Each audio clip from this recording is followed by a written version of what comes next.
Jesus says, "Convict my blind body of its nakedness and the outer darkness." November 15th, 2015. Words from Jesus through Sister Claire, spoken by Jackie.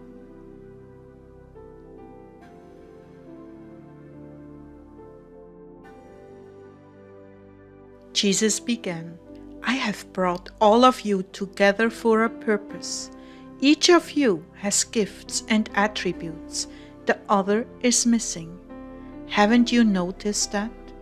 No two are alike.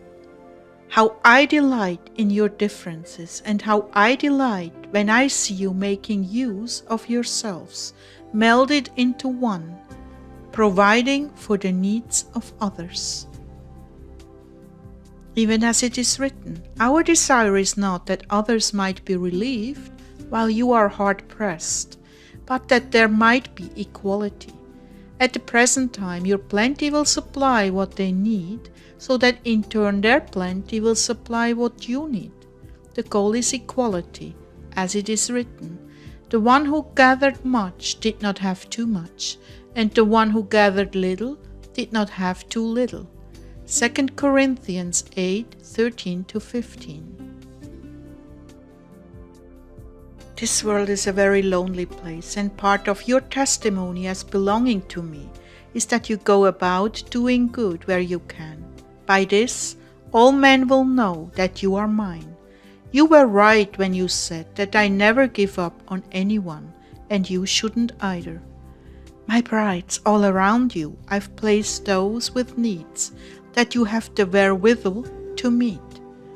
But your society is so corrupted with private interests that you are insulated to the point where you don't notice unless you are listening very carefully to my spirit, in which case you will inquire to the needs of those around you. This is an exercise in both selflessness, obedience, and patience, taking the time from your own personal interests to ensure the needs of others is a trait of my disciples. How shallow your society is and has deliberately been designed by the enemy to isolate. Yes, he is well practiced in manipulation to isolate the weak and lonely, that he may devour them and separate them from me, giving them no hope whatsoever. But when you respond to the needs of others out of love and compassion for your brother, as it is written, "Love your brother as you love yourself," you are doing more than acting in my stead. When the Son of Man comes in his glory and all the angels with him, then he will sit on his glorious throne. Before him will be gathered all the nations, and he will separate people one from another, as a shepherd separates the sheep from the goats. So I'm assigning you in this very moment the task of inquiring about the state of those around you, whether it be a brother, sister, mother, father, neighbor, or classmate. I want you to go out of your way to be good to them. In this moment you have very little concept of what you look like to heaven. In heaven you will be stripped clean of all things done from the motive of self-interest. At that point, all that will be left to you is what you did out of brotherly love and selflessness. Can you take a moment and visualize what I'm saying here?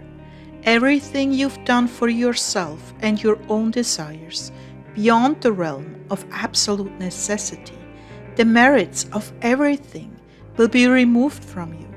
This is why the wedding guest was removed from the banquet. Simply stated, he lived for himself and had no covering. But Lord, isn't that works righteousness? Well, in a sense you could say that, but remember, I'm not talking about salvation or justification, which is by faith alone. No, here I'm talking about rank and position. There are many, many layers and dimensions to heaven.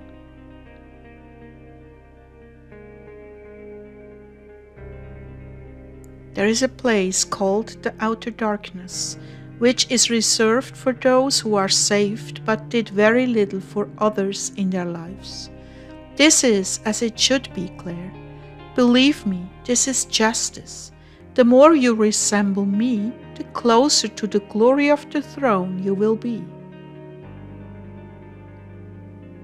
But Lord, in the outer darkness, you said there will be wailing and gnashing of teeth. Yes, indeed, there will be. The recognition of the selfishness of your life will at first be very painful to witness. It is not something you can run and hide from. It will be evident to all. And many of those who live for themselves are blind to their nakedness, so it will be a shock to them.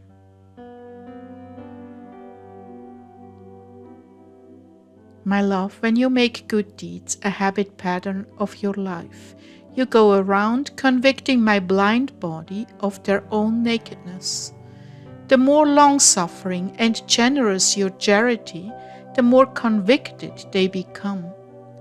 I know you have felt this way because I have taken the time to convict you on many occasions. This world is topsy-turvy, Claire. What is applauded by men is a disgrace in heaven, and what is looked upon as a waste of time and energy on behalf of others, in heaven is applauded. Men's consciences are just terribly deformed, and it is only through my grace that those who have been raised improperly ever come to an understanding of good and bad.